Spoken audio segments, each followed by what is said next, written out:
Good afternoon. Welcome to the Archaeology of Connecticut. This is our first show of the new year, and we're all excited to be here, continuing to celebrate Connecticut archaeology. I'm Glenda Rose, President of Friends of the Office of State Archaeology, joining State Archaeologist Dr. Sarah Sportman, co-host Scott Brady, and today's special guest. Although most of our programs cover archaeology within our state boundaries, we also like to feature the work of Connecticut archaeologists. Today you will meet a Connecticut archaeologist who is researching macro-botanicals from an excavation at the Belle Grove enslaved quarters in Middletown, Virginia. Based on the results of this analysis, her research investigates enslaved people's economic engagement in the Shenandoah Valley and the impact that enslaved individuals had on formal economies as consumers and producers. So sit back on this cold winter's day and prepare to be informed and entertained. Now here's Sarah to introduce our guest. Hi, everyone, and thanks for joining us for the Archaeology of Connecticut. As Linda said, we're excited to continue our series of shows featuring Connecticut archaeologists who work in other parts of the world. And today we're joined by Linda Seminario, who currently works as a project archaeologist and archaeobotanical analyst at Heritage Consultants in Berlin, Connecticut. Linda studied archaeology and anthropology at Boston University and earned her master's degree in historical archaeology from UMass Boston. Her research interests include archaeobotany, archaeology of the African diaspora, colonialism, and public archaeology. We're going to discuss Linda's recent thesis research at Belle Grove Plantation, studying the plant remains. And we've done a lot of shows about plant remains in the archaeological record, and it's one of our favorite topics. So we're really excited to hear about Linda's work. So Linda, welcome to the show. We're so happy you could join us. Hi, Sarah. I'm glad to be here. So before we kind of get into all the details of your project, can you just give us a very brief overview of your thesis research? Of course. So my master's thesis is based in Shenandoah Valley at a plantation called Belle Grove Plantation. It's located in Middletown, Virginia.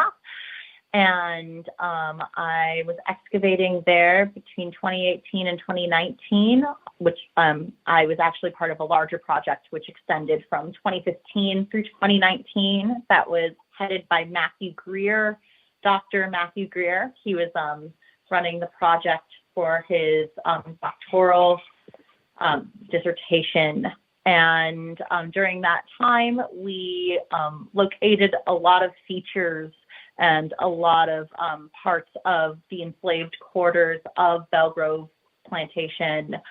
One of them was a burned down log cabin, and that is where the majority of my master's thesis research data comes from. It was a log cabin that had burned down in place, and due to the tragic burning of the cabin, all of the botanicals, all of the plant remains inside were carbonized, which allowed for it to be preserved and for it to be analyzed by myself almost 150 years later. And a lot of my findings were very interesting, and I'm really excited to talk about them today.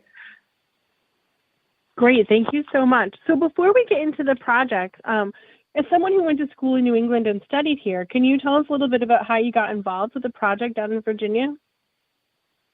Yeah, it's actually a windy, twisty road. I was doing my field school at with UMass Boston. It was my undergraduate field school at Plymouth, Massachusetts. It was being run by Dave Landon and Krista Baronic, and it was a very, very intense and long project where we were trying to find 17th century features from the initial colonization of Plymouth, Massachusetts by the Pilgrims in the 1620s. During that time, one of my TAs, Elizabeth, let me know that she had seen from a guy that she used to work with at Montpelier during her field school that he was looking for an intern, a paid summer intern that would start almost immediately after the field school. So I applied. I had a phone interview with Matt, and he decided he liked me, and I'm very grateful for that. And I told my mom that I wouldn't be coming home as expected. I was actually going to Virginia, which upset her deeply, but looking back on it was definitely the correct way to go. Thanks. So can you tell us a little bit about Belle Grove Plantation and how it fit into, you said it's in the Shenandoah Valley of Virginia. Maybe kind of give us a little bit of a geographic perspective and a historical context for the plantation. Of course. So Shenandoah Valley of Virginia is one of the 5 physiographic areas in Virginia. The state of Virginia has different ecological regions, and one of them is the coastal region, which is where tidewater is, where places like Williamsburg and Jamestown are all located. There's then the Piedmont region, which is located to the west of the coastal region, and it's where other plantations such as Montpelier and Thomas Jefferson's Monticello are based. And then there are other regions, but then the one that we're focusing on is the Shenandoah Valley, which is the Valley region. And it's very different both ecologically and culturally to the eastern part of Virginia. A large part of that is because this part of the valley wasn't actually colonized until the 1730s. It was being blocked by the Blue Ridge Mountain Range.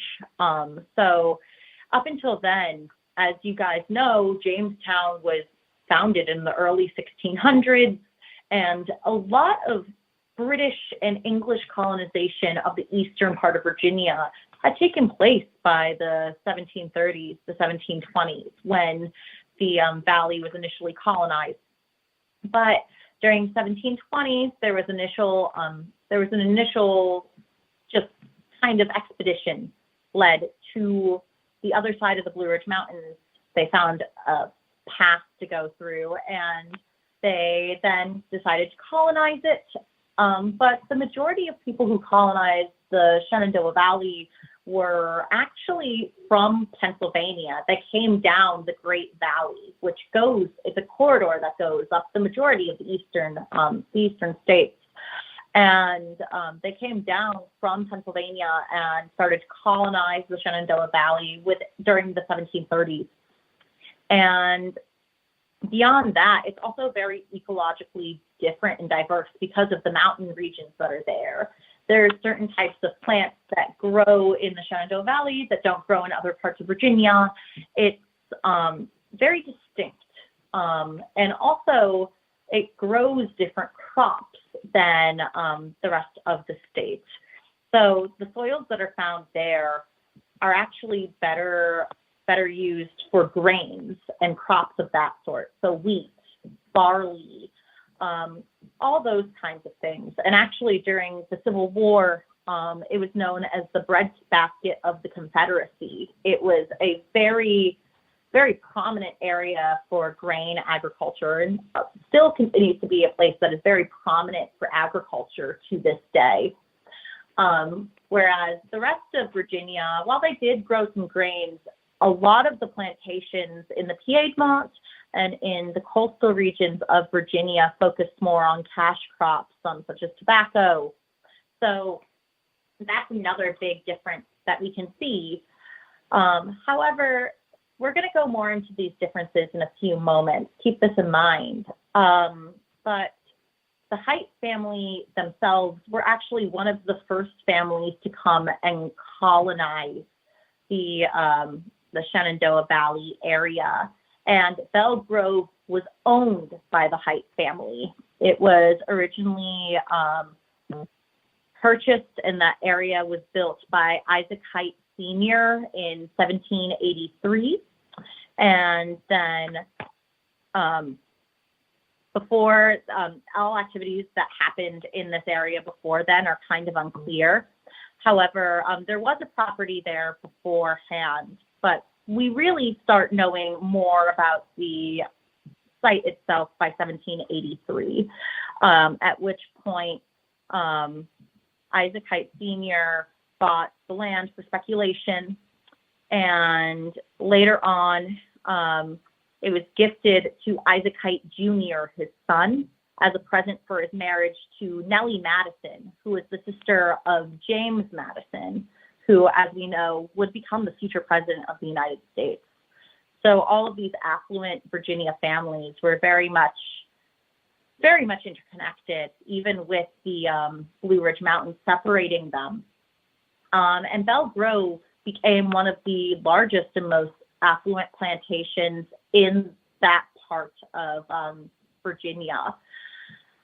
This is very interesting, and it made for a very interesting point of study because up through approximately the 1990s, we didn't really talk about slavery in this region of Virginia. In fact, a lot of historians said that slavery was not as embedded in this part of Virginia, and thus kind of ignored it in the historical discussion of what happened in the Shenandoah Valley. There was actually a Joseph Waddell.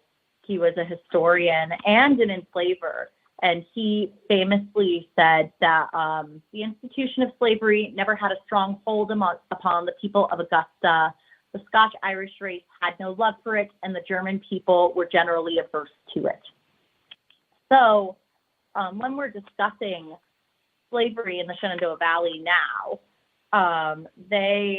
it's something that wasn't really discussed until very recently.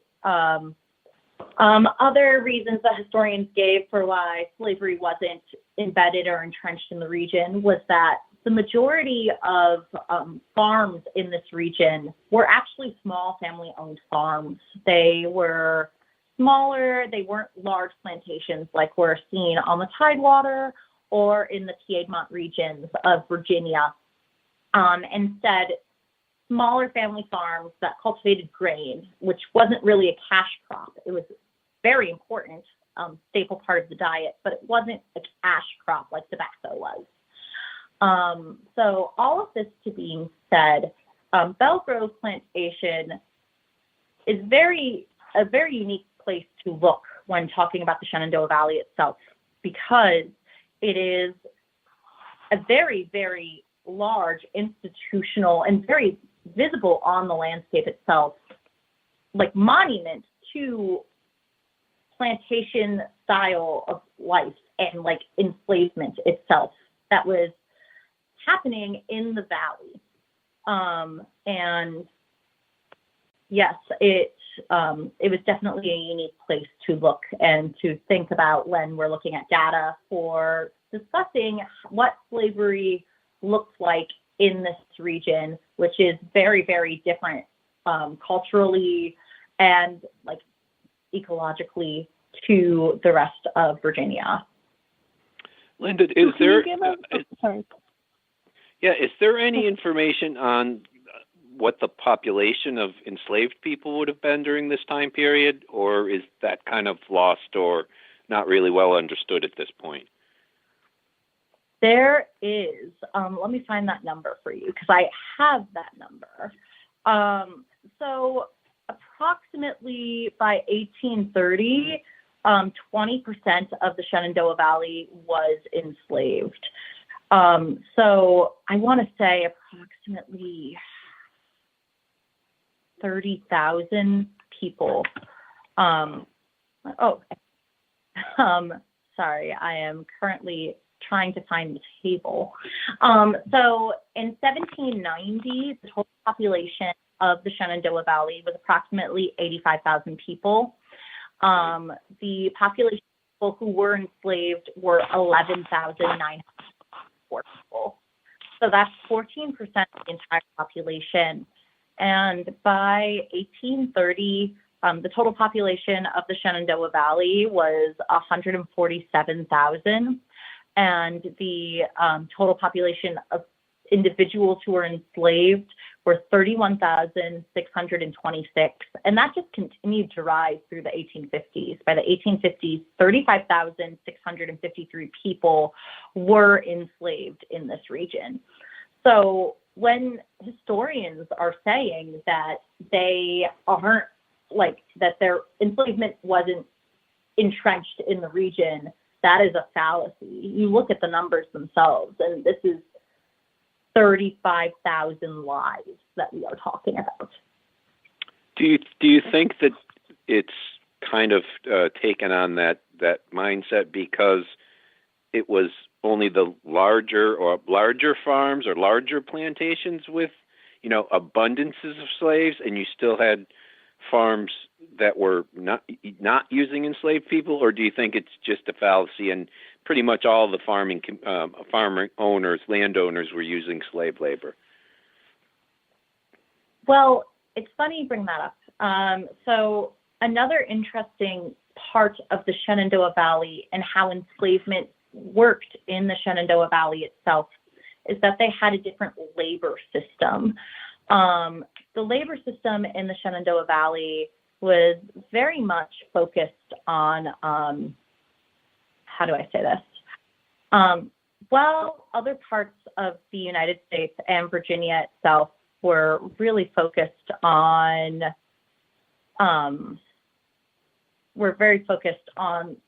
chattel slavery and large amounts of slavery, having large amounts of enslaved individuals on one plantation, and they would be required to work, let's say, 14 hours a day, sun up to sundown during the winter.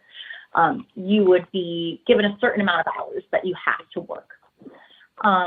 In the Shenandoah Valley, it was different. They had what they called a slave hiring system, during which time enslaved individuals were rented out to white enslavers during times of heavy labor.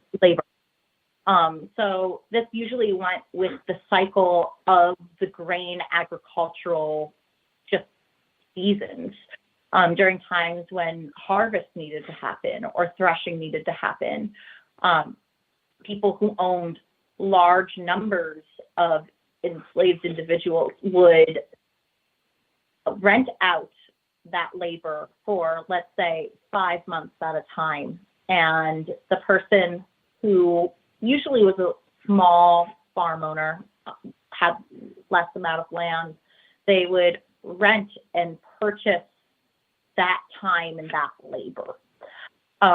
And during that time, whenever enslaved individuals were given work to do, it was given in tasks.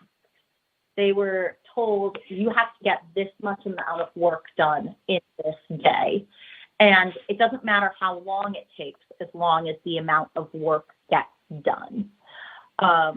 So they would then have more free time to cultivate their own grains and raise their own animals and pursue their own economic interests during that time during which they were not doing work for their enslaver.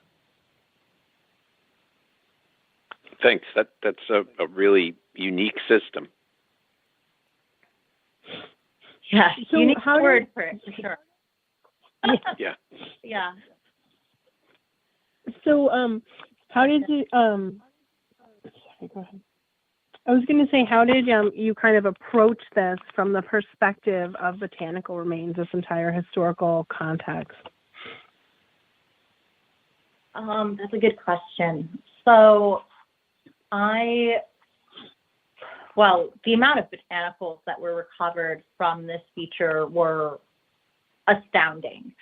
The building itself burned down, we believe, in the 1850s. And we believe that it was caused by a stove that was put in to the fireplace itself to warm the house and to do cooking. And this stove, in these stoves, something called creosote would build up. And when creosote catches fire, it explodes. And we believe that this is what happened to this house. The house basically exploded and caused a very intense, very hot fire that ended up preserving so many different types of botanicals. Approximately 52 tax specific taxa of botanicals were identified during this. And that's only from half of the samples that were available. And the samples that were taken were only from half of the cellar itself. Half of the cellar was left in situ. So it could be, preserved and looked at in the future itself. With all of this data, it became very important to me that we try to figure out what does this all mean? And by doing that, I actually drew on Jessica Bowes' previous work. She's another archaeologist. She also went to UMass Boston, and she created the provision, produced, and procured method model of looking at botanical analysis. Basically, that's a way that we can look at and reflect on subsistence strategies themselves. So in Bowes' work, provisions meant food that was provided to the enslaved by the enslaver. So this would include rations, or potentially sometimes enslavers would give extra food during days of feast or things like that. There was produced, which included plants that were cultivated by enslaved persons themselves. Earlier when I was talking about in the Shenandoah Valley, they had extra time allotted to them because they were given an amount of work that needed to be completed, and it didn't matter how long it took, as long as it was done. During that extra time, enslaved individuals would either plant kitchen garden plots, or they would have parts of land allotted to them by the enslaver to produce their own food. This was usually done because it wasn't something. I've had several people be like, "Oh, that's so nice."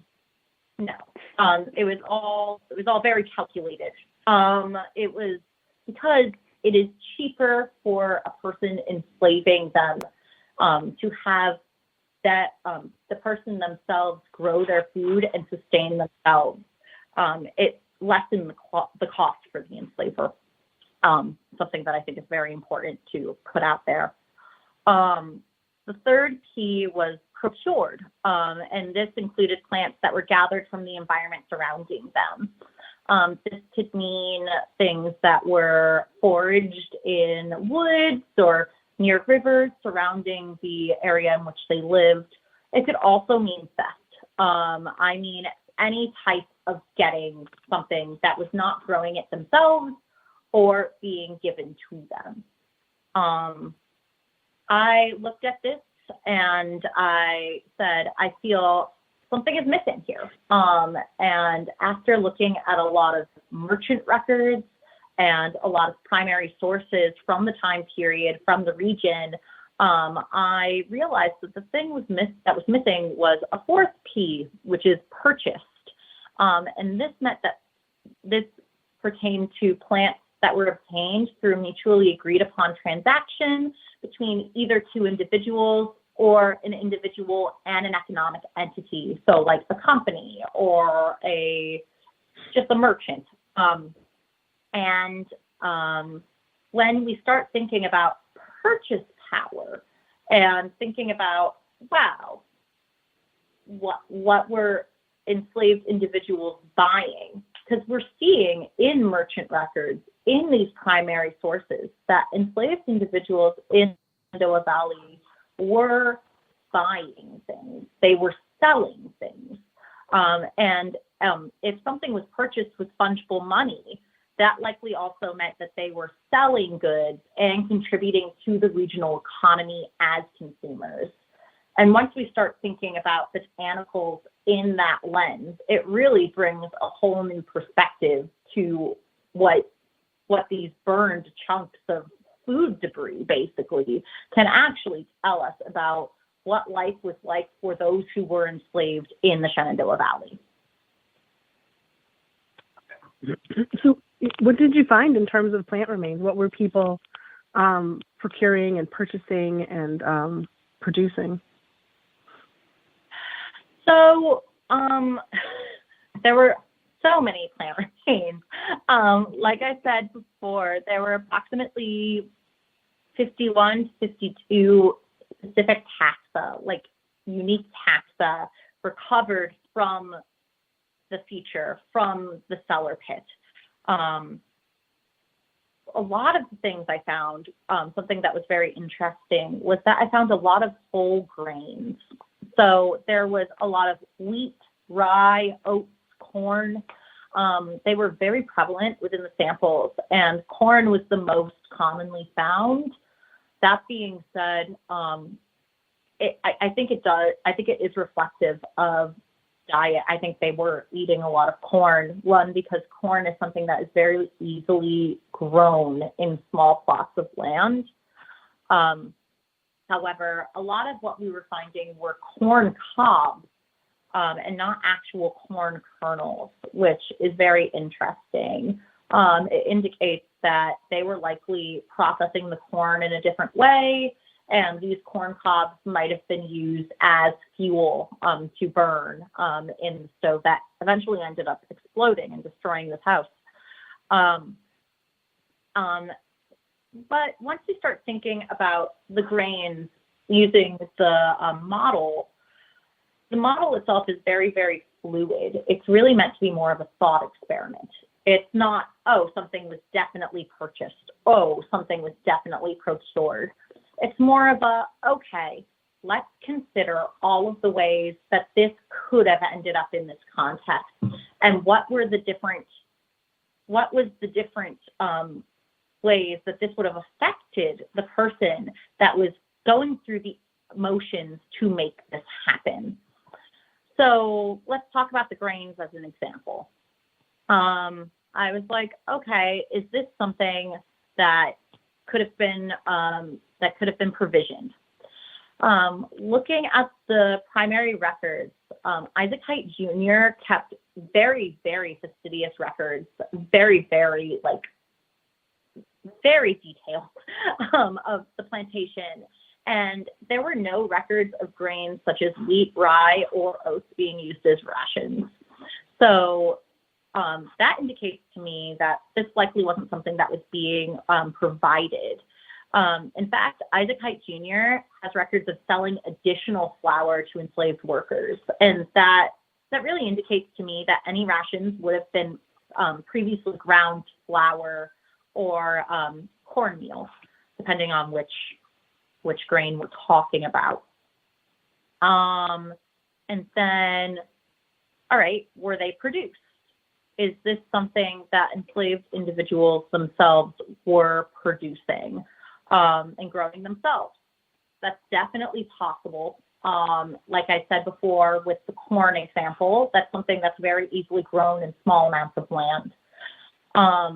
And as we said earlier, enslaved individuals were given plots of land that they themselves could produce and grow things on. So this is something that definitely could have happened. Is it something that could have been procured? That's also another possibility. When we're talking about procurement, what do we mean when we're talking about procurement in this specific context? Well, one idea is that they might have been going after the rest of the harvest had been done and taking whatever was left. This is something that's a very common practice, and it has been a very common practice for farm workers for a very long time. So that's another possibility. I actually investigated 12 merchant ledgers and 4 mill records that were compiled by Matthew Greer from the surrounding Frederick, Shenandoah, and Jefferson counties. And it listed several instances of enslaved workers selling and purchasing goods, but there's no mention of flour or other grains being purchased by enslaved individuals from those merchant records. However, in mill records, the majority of transactions were purchases of processed grains. So this is probably something that wasn't purchased, since we're seeing that what would have been purchased would have already been processed. It would have already been made into flour. However, one of those transactions does show an enslaved individual paying to have his own rye, his own personal rye that he produced milled. So by looking at all of these transactions, it's unlikely that the grains recovered from the cellar were purchased. As I said, it could have been procured by gleaning, which is the process I was describing earlier, the gathering of grain that was left by reapers. But there's no written evidence of that happening. That being said, this is probably something that wouldn't have been written. This is probably something that would have just happened, and something that either would have happened under the eyes of overseers or would have just been something that was negligible to write down in the daily goings-on of the plantation. So the question is, okay, they have all of these unprocessed grains in their cellars. How are they processing them? How are they eating them? What does this mean about the actual consumption of the goods? Grains such as wheat and rye are pretty inedible, except as flour, porridge, or alcohol. So it stands to reason that the people who lived in the cabin had a way of processing the grains for themselves. There was a possibility in an enslaved narrative written by Charles Ball in 1837. He recalled that his enslaver provided corn weekly and that the enslaved had to grind into meal the corn in a hand mill themselves in order to consume it. So while it's possible that's what was happening, we didn't see any stone grinding tools recovered anywhere on the site. The other option, which is what I'm leaning more towards, is that the Height family owned a mill and distillery on the property. And there is a very high possibility that the Heights were utilizing enslaved workers to do highly specialized work, which was common throughout the rest of the Shenandoah Valley. At Buffalo Forge, which is an iron forge located further south in the valley, in what's known as the Upper Valley, the majority of the workforce was enslaved, and that meant that most specialized positions were filled by enslaved individuals. And we see this at Belle Grove. There was an enslaved man named Daniel who was trained as a blacksmith and lived on the premises. And we have evidence of an enslaved shoemaker and carpenter as well. So throughout Belle Grove's occupation, both the mill and the distillery were operated by enslaved workers. And these would have been the same people that would have inhabited the structures at Quarter Site B, where we found out this burned down log cabin. This means that this could have potentially provided access to the mill and a way to process grains into flour. And while there's no evidence of these occurrences happening, this likely would have happened after working hours or without the explicit permission from the Height family. So this is one potential explanation of how these grains are being processed. It's also possible that there are more instances of enslaved individuals paying for their grains to be milled. However, this seems like a pretty uncommon practice since I only found one instance of it happening. So this is one example of how we can think about and utilize the 4P model that I brought to life in my thesis. Like I said, it's more of a thought experiment. It's more of what are the different ways that this could have happened and what makes the most sense and what would have likely been would have utilized the least amount of energy and would have put the individual in the least amount of danger. We need to remember that the people that we are talking about right now, those who were enslaved in this house, they would have had to think about bodily harm being done to them if they were caught doing something that displeased the person that enslaved them or the overseer. This is something that was really, really thought about. Another instance of me using this model was talking about preserve making. Throughout the samples, we found a really high density of fruit remains, and most of them are fruits that are very commonly preserved, like Chickasaw plum, peaches, sour cherries, and choke cherries. Of these, Chickasaw plum is the only one that's really a wild fruit. The rest of them, well, choke cherry is also a wild fruit, and these would have likely been gathered or procured from the woods around them. But the peaches and sour cherries are domesticated foods, so that indicates that they were procured, they were obtained in a different manner. And depending on how we think about it, depending on which method of subsistence strategy was used to get it, it changes the personal cost that an enslaved individual had to put on the line. So when we're looking at enslaved narratives, let's look at Frederick Douglass's enslaved narrative. One of the most famous. A lot of people read it in high school. I know I myself did. Frederick Douglass, in his enslaved narrative, he wrote that scarcely a day passed during the summer, but that some slave had to take the lash for stealing fruit. In fact, when we look at WPA narrative interviews that were done in the 1930s, there were 47 instances where theft was explicitly mentioned. And that indicates that stealing was a fairly common occurrence. And there was also evidence that enslavers occasionally allowed those that they enslaved to pick peaches from their own orchards. Charles Ball wrote, "To add to our happiness, the early peaches were now ripe, and the overseer permitted us to send to the orchard and gather at least 10 bushels of very fine fruit." And then later on, he writes that they were allowed to take 3 bushels of peaches every day, and then later reveals that they did eat at least 3 times that quantity, for we stole at night that which was not given to us by day. So we do have written accounts of both potential procurement and provision being provisioned, especially with peaches. However, we look at Belle Grove specifically. I turn to records on Belle Grove. They did have an orchard on the premises. We don't know the full extent of the 19th century orchard, but there are no records indicating that peaches were cultivated there at all. And in addition, we found really high densities of peach pits in this cellar.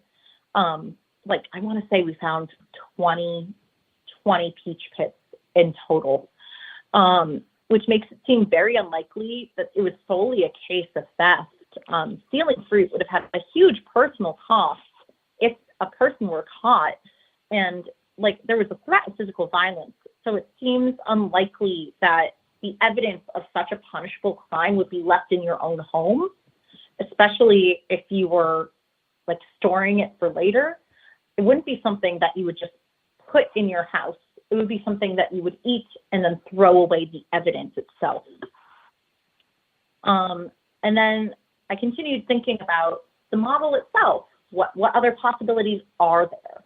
And I thought, is there a possibility that these peaches were purchased?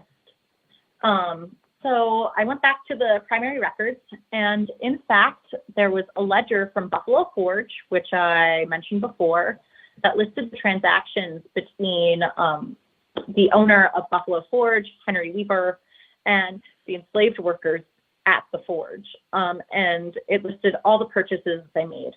And one such transaction was made by Harry Hunt Sr., who is one of the laborers at the forge.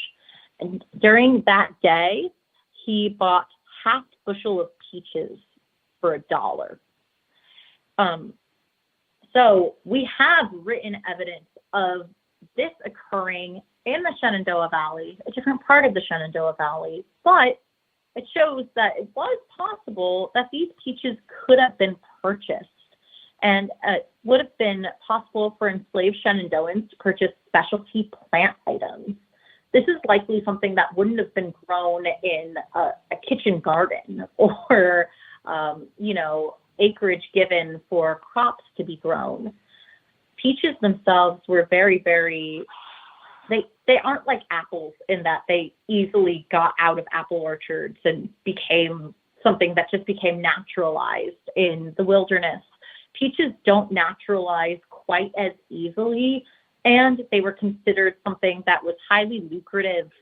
So it isn't something that would have been like easily kept, like they wouldn't have just let it escape easily, especially during the 19th century.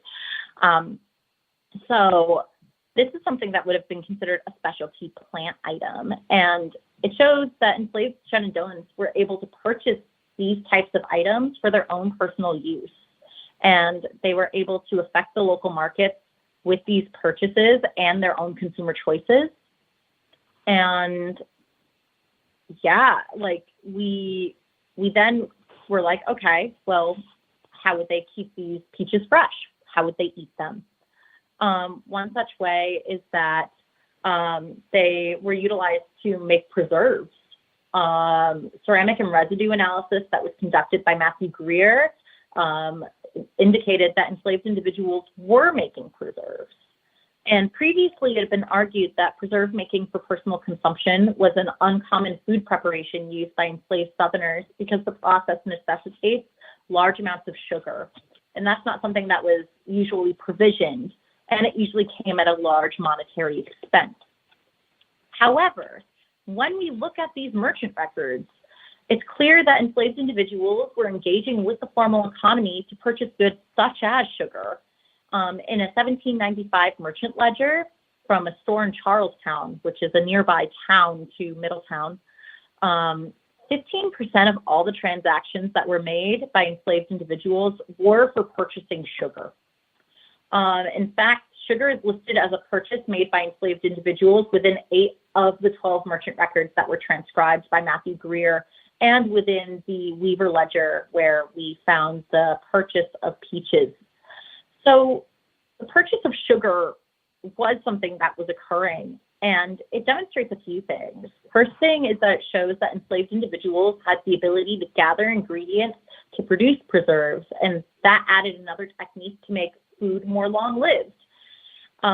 This also made it possible for enslaved individuals to store food for longer periods of time, which was very important, especially if you're not sure when your food is going to come. Is the person who is enslaving you going to give you the provisions that you need? Are you going to have enough food to make it through the winter, you and your family? It also demonstrates that enslaved individuals were engaging in the formal economy of the region to produce food. By investigating these macrobotanical remains and looking at all of these merchant records and primary records, it really showed that the people who lived in this cabin were likely, being a part of the economy, not just as a labor force, that they were not like privy to enjoying the fruits of. They were acting in their own interests and acting as consumers and acting it as like consumers in a market in the formal economy of the region. Linda, sorry, Sarah, go ahead. No, you go ahead, Scott. Linda, was there any plant remains that really surprised you that you didn't see coming, or that took you by surprise? There was a fun one. Yeah, there were a few. I don't get to talk about this a lot in my thesis because we were mostly talking about how enslaved individuals were acting as consumers and acting to get their own food and what this would look like in this model. That being said, there were a lot of very interesting plants that were found.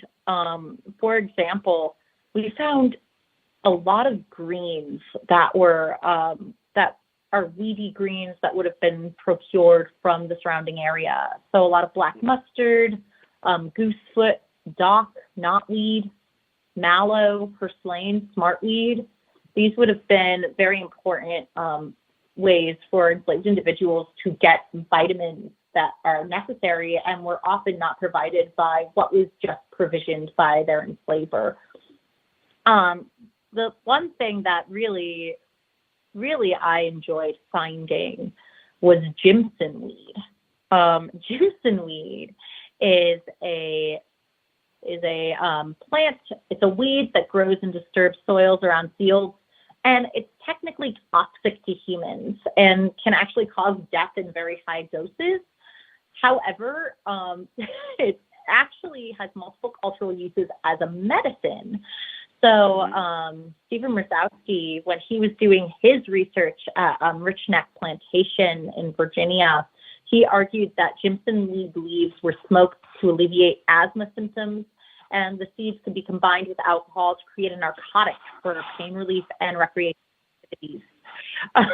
It would have likely, I mean, it was used for medicinal uses, but also when it is smoked, it is known to cause hallucinogenic properties. So I didn't find any tobacco, which surprised me. I thought I would find tobacco seeds because smoking a tobacco pipe. Instead, I found a lot of Jimson weed. I found that incredibly interesting because, you know, I really didn't think I'd find that. It is something that is like found commonly on enslaved quarter sites. I think it's more the fact that I didn't find any tobacco, but I found Jimson weed. You know what I mean? Yeah. That was something that really caught my eye.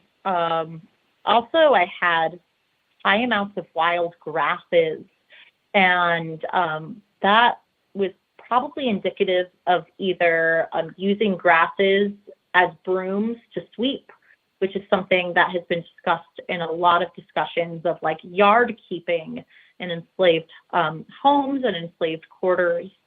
However, it also comes back to the purchased and that entire idea of purchasing and selling goods in the market.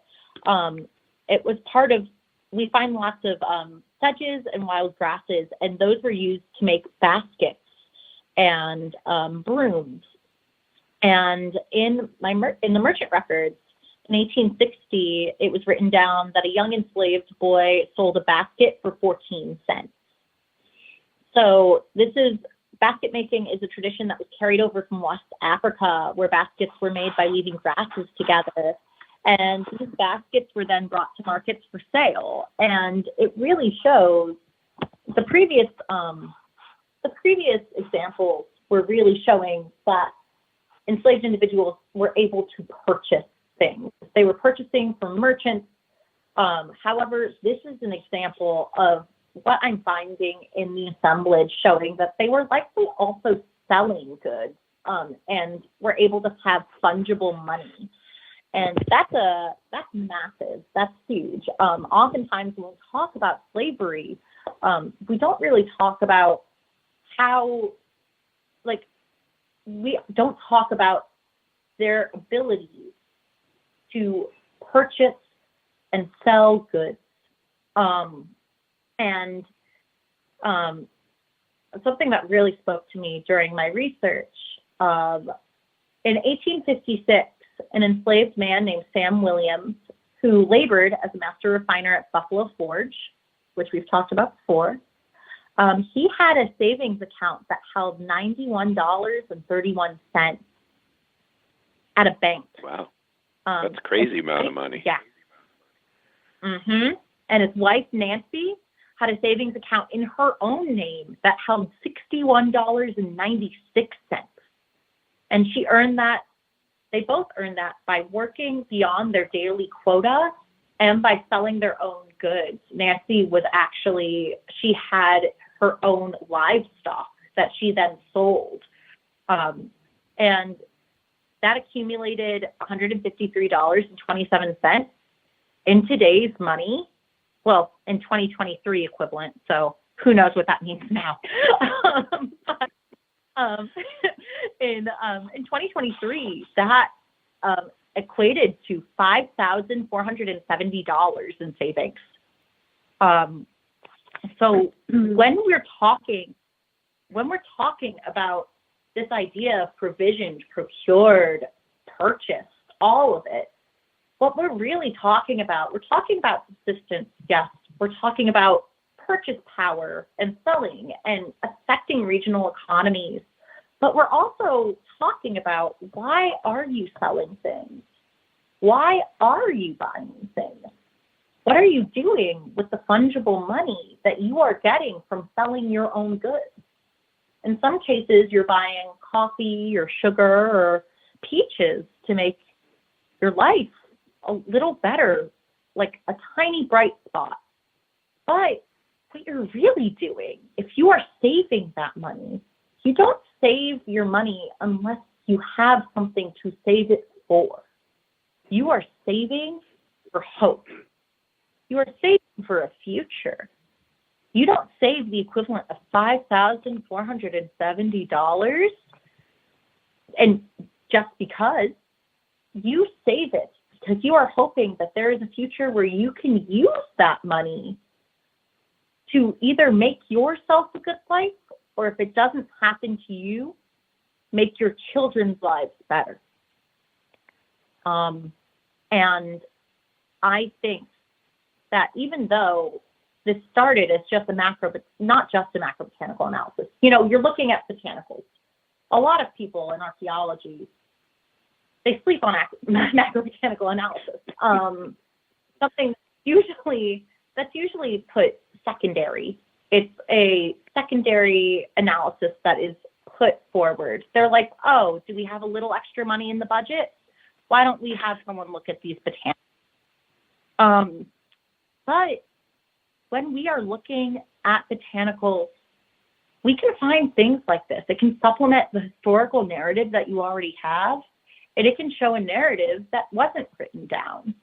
It can show its physical evidence of saving for hope. And I think that's important. I think that's an important thing to talk about.